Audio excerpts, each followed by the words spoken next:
والضحى والرجى صبر العلا نور الهدى سيدنا محمد المصطفى والمجتبى وعلى آله وأصحابه النجوم الهدى أما بعد فأعوذ بالله السميع العليم من الشيطان الرجيم بسم الله الرحمن الرحيم وهذا ذكر مبارك أنزلناه أفأنتم له منكرون صدق الله وصدق رسوله النبي الكريم الأمين الرؤوف الرحيم اللهم رب اشرح لي صدري ويسر لي أمري واحلل عقدة من لساني يفقهوا قولي إن الله وملائكته يصلون على النبي يا أيها الذين آمنوا صلوا عليه وسلموا تسليما اللهم صل على سيدنا ومولانا محمد وأصحابه وأزواجه وآل سيدنا محمد وبارك وسلم جانبر کے ملکوں کے پر الصلاۃ والسلام علیک یا سیدی یا رسول اللہ وعلی آلک و اصحابک یا سیدی یا حبیب اللہ الصلاۃ والسلام علیک یا سید الانبیاء والمرسلین وعلی آلک و اصحابک یا شفیع المذنبین مولاي صل وسلم دائما ابدا على حبيبك خير الخلق كلهم هو الحبيب الذي ترجى شفاعته لكل حوض من الاحوال مقتحم محمد سيد الكونين والثقلين والفريقين من غرب ومن عجم يا رب بالمصطفى بلغ مقاصدنا واغفر لنا ما مضى يا واسع الكرم اللہ رب ذوالجلال مالک کل کائنات خالق دو جہان جل مجدہ الکریم کی حمد و ثنا ہدیہ درود و سلام بزرگاہ سید الانبیاء شافع روز جزا ساقی کوثر محبوب رب اکبر ہمارے آقا و مولا صلی اللہ علیہ وسلم کی حسین معجبین ناظمین دل نشین بارگاہ ہماری خوش نصیبی ہے 29ویں شب رمضان المبارک میں آج ہم محفل تکمیل ختم القرآن میں جذبہ ہو ہیں. اس سے بڑھ کر پھر سعادت یہ بھی ہے کہ قبلہ پیر طریقت رہبر شریعت صاحبزادہ بالا شان حضور اعجاز الحسن صاحب تشریف فرما ہے. اللہ رب ذوالجلال ان بزرگوں کا سایہ ہم سب پر دائر قائم و دائم فرمائے. اللہ کریم اولیاء کاملین کا فیض تا قیامت قائم و دائم فرما کر ہم سب کو ان کے مبارک فیض سے حصہ واقع نصیب فرمائے. برادران اسلام، یہ محفل پاک تکمیل ختم قرآن ایک عظیم الشان محفل ہے. سید الانبیاء صلی اللہ علیہ وسلم کے مبارک فرمان کی روشنی میں یہ وہ کمال محفل حضور نے فرمایا اختتام تکمیل قرآن پر، یعنی جب ختم قرآن مکمل ہوتا ہے اللہ کی طرف سے سکینت نازل ہوتی ہے. محض سکینت نہیں بلکہ ملائکہ کا نزول ہوتا ہے، دعائیں قبول ہوتی ہیں. اللہ کی بارگاہ میں مومن بندے جب ہاتھ پھیلا کر اپنی اور جس کی بھی مغفرت کی دعا کرتے ہیں خالق لم یزل اس پر نصیب کی بخشش فرماتا ہے. برادران اسلام، اللہ رب ذوالجلال نے جو کلام ہمارے آقا و مولا فخر کائنات صلی اللہ علیہ وسلم کو عطا فرمایا وہ تمام کلاموں سے اعلیٰ کلام، بلکہ مسند فردوس کی 7ویں کی حدیث ہے. پاک نبی مدنی آقا صلی اللہ علیہ وسلم نے فرمایا اللہ کے لم یزل نے زمین و آسمان کی تخلیق سے 50,000 سال پہلے میرے قلب اطہر پر نازل ہونے والے پاک قرآن کو لکھا. برادران اسلام، تو میں کہہ سکتا ہوں کہ آدم علیہ السلام کا صحیفہ پاک میں لکھا، نوح علیہ السلام کا سفینہ پاک میں لکھا، جناب حضرت ابراہیم علیہ السلام کا فیض پاک میں لکھا، اسماعیل ذبیح اللہ کی قربانی پاک زکریا کا زہد و عبادت بعد میں لکھا، الیاس علیہ السلام کا تقوی بعد میں لکھا، موسیٰ علیہ السلام کا جلال بعد میں لکھا، یوسف علیہ السلام کا جمال بعد میں لکھا، اللہ کے لم یزل نے عیسیٰ روح اللہ کا کمال بعد میں لکھا۔ سب سے پہلے زہرا کے بعد بابے کے قلب اطہر پر نازل ہونے والے پاک قرآن کو لکھا، جس کے بارے میں فرمایا نون والقلم وما یسطرون، فرمایا میرے حبیب مجھے قسم ہے اس قلم کی، وما یسطرون جس نے پاک قرآن کی مبارک سطر تعریف، سبحان اللہ، وہ مبارک کلام جس کو اللہ رب ذوالجلال نے اپنے حبیب کے پاک قلب اطہر پر نازل فرمایا۔ یارو وہ معمولی کلام نہیں ہے، ہر صحیفہ یا کتاب جو نازل ہوا آپ علیہ السلام کی مبارک ذات اقدس سے پہلے انبیاء پر وہ محض کتاب تک محدود تھی، مگر قرآن کریم کی باری آئی، یہ کتاب بھی ہے، یہ کلام رب رحمان بھی ہے، یہ کلام رب رحمان بھی ہے۔ اسی لیے سید الانس والجان میرے مکی مدنی سلطان صلی اللہ علیہ وسلم نے فرمایا صحابہ یہ تو عظیم تر کتاب ہے، زین القرآن باصواتکم، جب قرآن کریم پڑھا کرو تو کوشش کرو کہ اپنی آواز میں حسین کر کے پڑھو، کیونکہ رب نے اسے حسین انداز میں نازل فرمایا۔ نبی محتشم نور مجسم صلی اللہ علیہ وسلم کے غلاموں، اللہ رب ذوالجلال نے یہ وہ مبارک کتاب عطا فرمائی، مبارک کلام عطا فرمایا۔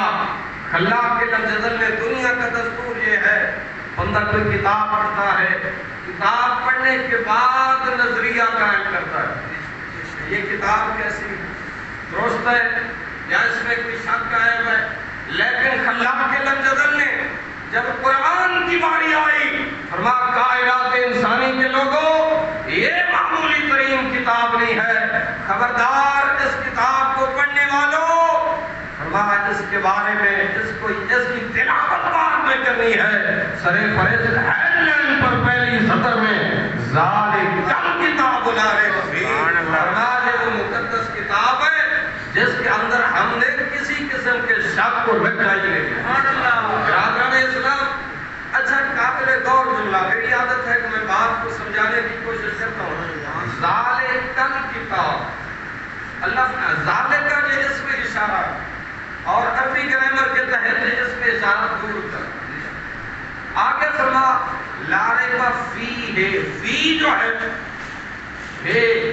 فی بھی فرما ہے بھی فرما، یہاں پر یہ قریب کی طرف دلالت کر رہا ہے، اللہ کے لم یزل ادھر سے وہ، پھر آگے چل کے فرمایا یہ وہ، اور یہ مالک یہ راز کیا ہے، فرمایا کائنات انسانی کے لوگوں ذالک الکتاب کہہ کر میں نے لوح محفوظ کی ان سطور کی طرف اشارہ کیا جہاں قرآن کو سب سے اول محفوظ فرمایا تھا، فرمایا وہاں سے میں نے اپنے پاک حبیب کے مبارک قلب اطہر پہ نازل فرمایا، فرمایا جس محبوب کے واسطے اور وسیلے سے قرآن آیا ہے، فرمایا اب قرآن تمہارے سامنے موجود ہے، فرمایا وہاں سے لے کر یہاں تک آنے والی کتاب، فرمایا میں رب کہہ کر رب ہو کر گواہی دیتا ہوں لا ریب اس کتاب کے اندر کوئی شک نہیں۔ سبحان اللہ۔ اچھا ایک اور جملہ صوفیاء نے بھی ترجمہ کیا، اہل معرفت نے بھی ترجمہ کیا، وہ کہتے ہیں ادھر ذالک الکتاب، اور اسی آیت کے اگلے حصے میں فرما فی ہے، درمیان میں لا ریب کا جملہ رکھا، فرماتے ہیں ادھر ذالک الکتاب، پھر لا ریب کو رکھا، پھر فی ہے، فرمایا رب ذوالجلال ایک اشارہ دینا چاہتا ہے کائنات انسانی کے لوگوں، جو مقدس کلام میں نے اپنے یار کے وسیلہ اطہر سے تمہیں نصیب فرمایا، فرمایا یہ وہ مقدس کتاب ہے لا ریب فیہ، فرمایا کتاب میں بھی شک کوئی نہیں، جن کے وسیلے سے کتاب عطا ہوئی ہے اس حبیب میں بھی کوئی شک نہیں، کتاب بھی بے عیب میں نے عطا فرمائی ہے، جس یار کے وسیلے سے کتاب ملی ہے وہ یار بھی بے عیب بنا ہے۔ کائنات انسانی کے لوگوں، یہ وہ عظیم تر کتاب، کائنات والوں طرف توجہ رکھنا، لوح محفوظ سے جبریل لے کے قلب مصطفیٰ پہ نازل ہوئے ہیں۔ جبریل کی صداقت میں بھی شک نہیں، لوح محفوظ کی صداقت میں بھی شک نہیں، محمد عربی کے پاس قلب مقدس کی صداقت میں بھی کوئی شک نہیں ہے۔ اسی محبوب پاک نے پھر آگے قرآن مقدس کی تلاوت کی، وہ تلاوت قلب مصطفیٰ سے دہان مصطفیٰ تک آیا، صدیق اکبر کی کانوں میں اٹھا، صدیق کی صداقت میں شک کوئی نہیں، عمر فاروق کی سماعت سے ٹکرایا، قرآن نے عمر کی تقدیر بدل کے رکھ دی، عمر کی صداقت میں شک کوئی نہیں، مولا عثمان ذوالنورین، جو مصطفیٰ کی شہزادیوں میں سے 2 شہزادیوں کے کامل بنے، عثمان کی صداقت میں بھی شک کوئی نہیں، وہ پاک علی حیدر کرار جو اگر ایک رکعت میں قدم رکھے قرآن کی الہن چھوڑ فرمائے، دوسری تک قدم آتے ہوئے بناس تک قرآن مکمل فرمائے، تہ لسانی کا یہ کرامت اللہ کریم نے اس ولی کامل کو عطا فرمایا، کائنات والوں اس علی کی شجاعت میں بھی شک ہوئی۔ ہم نے اسی قرآن کی برکت سے پھر حیدر کرار کی نسلوں میں بکاری قرآن بھی عطا فرمائے، 6 ماہ کا علی اصغر ہاتھوں میں شہید ہو چکا تھا، مگر پھر بھی حسین کے قدموں سے قرآن کی تلاوت کی آواز علیہ السلام نبی محتشم نور مجسم صلی اللہ علیہ وسلم کے غلاموں۔ اچھا، قرآن لوح محفوظ سے اترا کہاں؟ وہی ذرا بولو تو صحیح، قرآن کریم کہاں اترا؟ محبوب کے پاس قلب اطہر پر۔ تو پھر میں کہہ سکتا ہوں ایک قرآن جو ہے جو میرے اور آپ کے سامنے ہے، حفاظ کرام کے سینے میں ہے، ایک قرآن وہ ہے جو اماں عائشہ کے پاس حجرے میں مدینے میں برادران اسلام، وہ یہ قرآن بھی رحمت، وَنُنَزِّلُ مِنَ الْقُرْآنِ مَا هُوَ شِفَاءٌ وَرَحْمَةٌ، اور وہ قرآن بھی رحمت ہی نہیں، رحمت للعالمین بنا کر بنا رہے ہیں۔ برادران اسلام، ایک قرآن وہ ہے جو ہدایت ہے میرے اور آپ کے سامنے، ایک قرآن وہ ہے جو ہاتھی بن کے آیا ہے، یہ قرآن جو میرے اور آپ کے سامنے موجود ہے، یہ قرآن ہے باز، وہ قرآن جو آج روضہ مصطفیٰ میں محبوب جلوہ فروز ہے، وہ قرآن ہے باعث، یہ قرآن جو میرے اور آپ کے سامنے ہے، یہ قرآن ہے دعویٰ، مدینے والے مصطفیٰ کو اللہ نے دعوے کی دلیل بنا کر کائنات والوں فرق سے یہ ہے، یہ قرآن 30 پاروں میں ہے، وہ قرآن محمد عربی کے حسین نظام میں، کائنات انسانی کے لوگوں اس قرآن کی سطریں کالی ہیں، محمد عربی کی مبارک زلفیں کالی ہیں، کائنات انسانی کے لوگوں یہ بھی قرآن، وہ بھی قرآن، یہ خاموش قرآن، وہ بولنے والا قرآن، اللہ رب ذوالجلال نے ارشاد فرمایا، اس قرآن کو پڑھنے والا جب قرآن کو سینے میں محفوظ کر لیتا ہے دنیا اسے کاری کہتی ہے، لیکن جب اس قرآن کی کوئی تلاوت کر لے دنیا اسے صحابی کہتی ہے، صحابہ کو صحابہ جن کی حارس کو عید ہوتی تھی، سونے نبی کا ذکر کرتے تھے، نبی کی دید ہوتی تھی۔ برادران اسلام کے پاک قرآن جو ہمیں اللہ کریم نے عطا فرمایا، معمولی کتاب نہیں، پاک محبوب نبی آقا صلی اللہ علیہ وسلم کے غلاموں، اللہ رب ذوالجلال نے سورۃ الحشر میں اس قرآن کریم کا تعارف کروایا، لَوْ أَنزَلْنَا هَٰذَا الْقُرْآنَ عَلَىٰ جَبَلٍ لَرَأَيْتَهُ خَاشِعًا مُتَصَدِّعًا مِّنْ خَشْيَةِ اللَّهِ، اگر ہم نازل کرتے قرآن کو، جو ہے جناب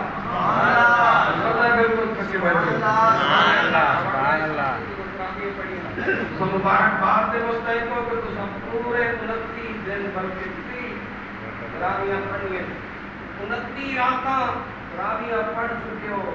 اللہ رب ذوالجلال نے یہ سعادت بھی مقدر والے کو عطا کی تھی. سونے نبی نے فرمایا من قام رمضان ایمانا و احتسابا غفر له ما تقدم من ذنبه. ایک حدیث میں فرمایا من صام رمضان ایمانا و احتسابا غفر له ما تقدم من ذنبه. فرمایا جو روزہ رکھے اللہ رب العالمین کی رضا کے لیے ایمان و احتساب کے ساتھ رب سارے پچھلے گناہ معاف کر دیتا ہے. اور جو رات کو تراویح پڑھے قیام کرے فرمایا رب اس کے بھی پچھلے گناہ معاف فرما دیتا ہے.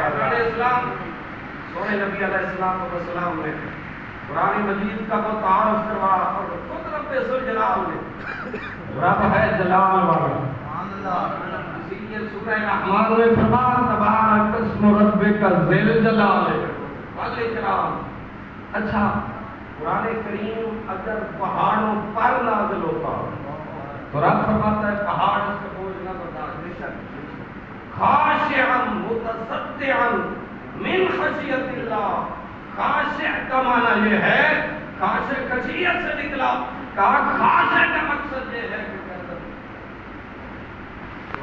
اگر قرآن پہاڑ کے دامن میں اترتا تو پہاڑوں کی بلندیاں جھک جاتی.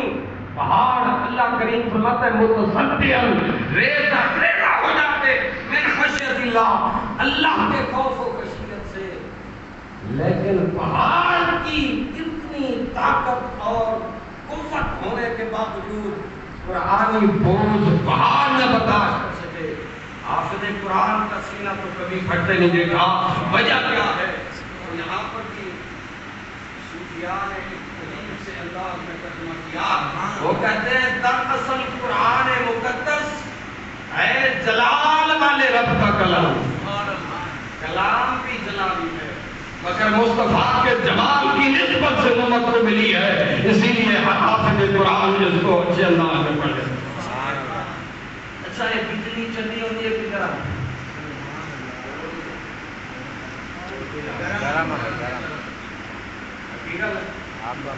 پھر خرید دی جو ٹھنڈا پانی کے نیا سکتا ہے گرم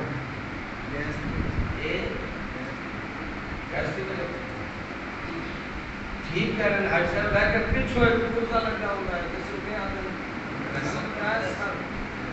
لیکن اس کی گرمی کی حرارت کو برودت یعنی ٹھنڈک میں تبدیل کر رہا ہے. اللہ رب ذوالجلال نے فرمایا یہ کلام ہے تو جلالی کلام. اتنا جلالی کلام ہے. موسیٰ نبی اللہ کلیم اللہ علیہ السلام 70 بندے طور پہاڑ پہ لے کے آتے ہیں. موسیٰ ہم اس وقت تک ایمان ہی نہیں لائیں گے ارنا اللہ جہرۃ جب تک اللہ کو ظاہر نہ دیکھ لیں. تم اللہ کو ظاہر نہیں دیکھ سکتے پیغمبر نہیں دیکھ سکتا تو تم کیسے دیکھ سکتے ہو؟ رب ذوالجلال نے فرمایا موسیٰ ان سے کہ جیسے میں کلام سن رہا ہوں تو پھر سن لو. جب بغیر واسطہ کے کلام 70 افراد نے سنا سارے کے سارے قرآن میں بے ہوش ہو کے پہاڑی پہ گر گئے. پیغمبر بھی اللہ کا وہ بھی پہاڑی پہ جلوہ افروز. برادران اسلام اگر بغیر واسطے کے کلام رب العزت کو اس جلال والے کلام کو بنی اسرائیل کے 70 افراد برداشت نہ کر پائے تو مصطفیٰ کے قلب اطہر پر نازل ہونے والے قرآن کو بھلا کون برداشت کر پاتا؟ رب ذوالجلال نے فرمایا اس مقدس کلام کو ہم نے سینہ مصطفیٰ کے توسل پر توسل سے امت مصطفیٰ تک پہنچایا. گویا مصطفیٰ کی رحمت والے کمپریسر سے گزار کر جب امتی کے گھر تک یہ مقدس کلام پہنچا ہے فرمایا اس کا جلال جمال مصطفیٰ نے بدل گیا. رب ذوالجلال نے پھر جمال مصطفیٰ کی برکت سے قرآن کے حافظ کو یہ سعادت بخشی ہے کہ وہ مصلی رسول اللہ پہ جلوہ افروز ہو کر قرآن مقدس کی تلاوت کرتا ہے. قیامت کے اللہ کے سچے حبیب صلی اللہ علیہ وسلم نے فرمایا حافظ قرآن کا یہ اعزاز ہوگا. فرمایا قل بسلو والدہ یوم القیامہ. اللہ رب ذوالجلال حافظ قرآن کے والدین کو ایسا حسین و جمیل تاج عطا فرمائے گا. سونے نبی نے فرمایا دنیا کا سورج یہ اس تاج کے مقابلے میں کچھ بھی روشنی نہیں رکھتا. فرمایا وہ اتنا منفر ہوگا 1 روپے کے کے والدین کے لیے ہے۔ آخری جملہ کہوں، اگلا پیکج بھی سید الانبیاء صلی اللہ علیہ وسلم نے دیا۔ فرمایا کائنات انسانی کے لوگوں، آخر میں جب اللہ رب ذوالجلال کے حضور حافظ قرآن کے لیے جنت کا اعلان ہو رہا ہوگا، رب العالمین کی طرف سے اعلان ہوگا، حافظ صاحب تنہا جنت میں نہیں جانا، جاؤ اپنے کنبے قبیلے برادری کے افراد دیکھو، ایسے 10 افراد جن پر جہنم واجب ہو چکی ہے، ان کو جہنمیوں کی لسٹ سے نکال کر جنتیوں کی فہرست میں جانا۔ حافظ صاحب کے لیے یہ خصوصی ریلیف پیکج ہوگا، ایسے قبیلے کے 10 افراد جو جہنمی بن چکے ہیں، اللہ کریم فرمائے گا جاؤ ان کا ہاتھ تھام کے آؤ اور ان کو میرے فضل و کرم سے میری جنت میں داخل کرو۔ سبحان اللہ۔ بیاتان اسلام، یہاں میں یہ جملہ ضرور لوگ کے کہنا چاہوں گا، جو حافظ قرآن اپنے خاندان سے 10 ایسے افراد جن کے مقدر میں جہنم لکھی جا چکی تھی، اللہ کی تقدیر کا فیصلہ بدلوا کر وہ حافظ قرآن ان کو جنت کی طرف لے جائے گا۔ جن لوگوں نے حافظ قرآن کی ابتدا میں مکمل ماہ رمضان قرآن کو سماعت کیا ہے، انشاءاللہ اس کی برکت سے حافظ قرآن ان کو بھی ساتھ اپنے جنت سے۔ یہ قرآن مقدس وہ عظیم کتاب جس کا ایک حرف پڑھے تو اللہ کی طرف سے 10 نیکیاں ملتی ہیں، 10 رحمتیں نازل ہوتی ہیں، 10 درجے بلند ہوتے ہیں۔ اسی لیے نبی علیہ السلام نے فرمایا وہ گھر کو اللہ نے برباد تباہ ویران رکھا ہے جس گھر میں قرآن کی تلاوت نہیں ہوتی، فرمایا وہی گھر ہمیشہ شاد و آباد رہتا ہے جس گھر میں قرآن کے نغمے کی تلاوت کی آواز آتی ہے۔ اسلام اسی لیے عادت اپناؤ، آخری جملہ بطور نصیحت، فجر کی نماز جس وقت پڑھ لو یا فجر کے سنت پڑھ لو تو درمیان میں وقت کو سورہ یاسین کی تلاوت کرنا، فرضوں کے بعد سورہ یاسین کی تلاوت کرو۔ امام فخر الدین رازی علیہ الرحمہ نے لکھا، کہا وہ روایت بھی برحق ہے کہ جس نے ایک بار سورہ یاسین پڑھے تو 10 ختم قرآن کا اجر، لیکن رازی فرماتے ہیں مجھ تک معاذ جوہنی کی روایت پہنچی، فرمایا جو بندہ ایک بار سورہ یاسین کی تلاوت کر لے اللہ کریم اس کو 25 ختم قرآن کا اجر۔ سبحان اللہ۔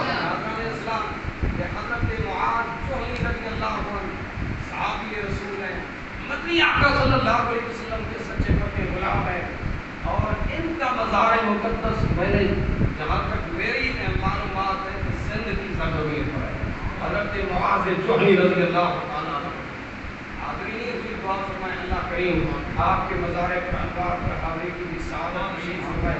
نبی محتشم صلی اللہ علیہ وسلم نے فرمایا جو بندہ دنیا کے اندر قرآن کا ادب و احترام کر کے آئے گا اللہ کی عدالت سے اجر و ثواب بھرپور پائے گا۔ زیادہ بھی منہ پہ آئی ہوئی گلران دی حضور خواجہ غلام رسول سوا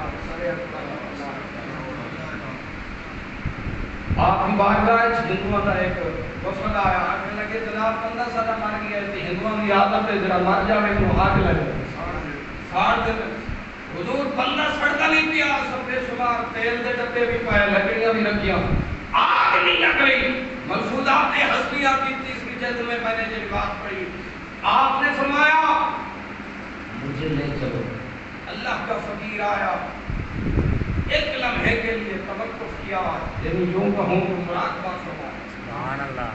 خالق لمدن کے سچے فقیر اور او فقیر جنہاں دا معمول سی ہمیشہ ایک جملہ گنگناتے سن، کلمہ نبی دا عمرہ نگر پڑھا پڑھے دا حسن نمانا۔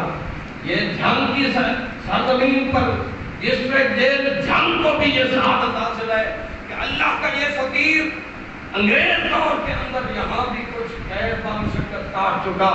سرگودا کی عدالت میں جب آپ پر مقدمہ چلایا گیا، حضرت خواجہ غلام حسن سباق رحمۃ اللہ تعالی علیہ کہ جناب آپ زبردستی لوگوں کو کلمہ پڑھاتے ہیں، آپ جس وقت مجسٹریٹ کی عدالت میں پہنچے اللہ کے فقیر نے جو نگاہ اٹھائی، آپ اس ریک کی زبان جاگنے لگے ان کو کلمہ میں پڑھایا، ان کو میں پڑھایا، ان کو میں پڑھایا، ان کو میں پڑھایا اس وقت بار بار جدھر اشارہ ہوتا تھا ادھر سے اشہد ان لا الہ الا اللہ و اشہد ان محمد عبدہ و رسولہ کی صدائیں آتی تھی. مجسٹریٹ اپنی کرسی عدالت چھوڑ کر بھاگ نکلا. لگا یہ کیسا بندہ ہے جدھر اشارہ کرتا ہے ادھر ہی رسول اللہ کا کلمہ میں پڑھنے لگتا ہے. وہ اللہ کا سچا فقیر. آپ فرمائے سوچاؤ ہے دیوائیت دو بھی یہ طرح کر کے آگ لاؤ. نمیت چاہیے تو دو بھی یہ طرح کر کے آگ لئی. آگ لگ کے بندہ سڑ گیا. بعد جو وفت مڑ کے آیا آپ کے آسان ہے. آگ لگے حضور رات کی سمجھ نہیں گئی رات کی سمجھ نہیں گئی. وجہ کہہ رہے کہ اتھے آگ نہیں لگی اتھے بھی آگ اتھے بھی کوئی بندہ اتھے بھی جناب والا لکڑیاں اتھے بھی لکڑیاں اتھے بھی تیل پایا اتھے بھی تیل پایا لیکن بندہ نہیں جلیا پہلے مقام تے. اس مقام تے بندہ جل گیا. آپ فرما میں مراقبے نال کشف بصیرت نال اللہ دے فقیر دے دل دی آنکھ بھی روشن ایک کے بصارت ایک ہے بصیرت. مولا مرتضی حضرت حیدر کرام علی المرتضی شیر خدا اسد اللہ الغالب پاک نبی دا سچا پیر اہل سنت دا سچا پیر فیاض اسلام حضرت حیدر کرام آپ فرمانے رضی اللہ تعالیٰ عنہ فرما میں سونے نبی علیہ السلام تو سنیا اتقو بفیاضت المومن فإنہو ینظر بنور اللہ.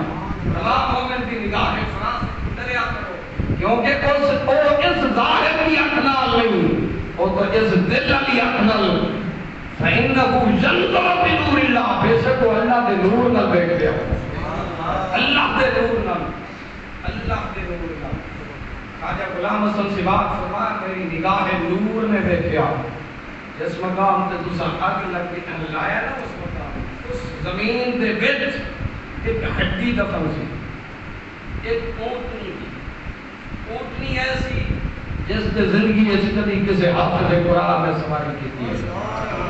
فرمایا وہ اونٹنی وہ اس دنیا کو چلی گئی وہ دی ہڈی اللہ دی قدرت نال زمین دفن ہو گئی. فرما آج تساں اس مقام تے اگ لگن کی کوشش کی تھی کیونکہ تلے اس اونٹنی دی ہڈی موجود سی. خالق دی غیرت نے گوارا نہیں کیتا کہ ایسے اونٹنی دی ہڈی موجود ہوئے جس تے کسی قاری قرآن نے کبھی دنیا سواری کی تھی ہوئے. فرما اس مقام تے آ کے کسی غیر مسلم نے آگ لگ جاوے خالق نے اس غیرت نے گوارا نہیں کیتا. فرما کائنات انسانی دے لوگوں از خود اس معاملے کو سمجھ جاؤ جے رب کائنات حافظ قرآن کا اتنا اعزاز و اکرام رکھے کوئی غیر مسلم بھی اسے آگ لگانے کی کوشش کرے دنیا کی آگ نہ لگے حافظ قرآن نے اپنے وجود کو جہنم کی آگ نہ لگے. بندہ باامن ہو جاوے حافظ قرآن بھی ہوئے نال نال حسین برم حافظ قرآن بھی ہو. اللہ تعالی دی بارگاہ دعائے خالق نظر صدی حسین مادری محاضری اپنی بارگاہ نجس لیے قبول فرماوے. اللہ تعالی دی حافظ صاحبان و قدر عظیم عطا فرماوے. سلام واسطے خیال کرنے اور ان سے اللہ کو دعا کریں.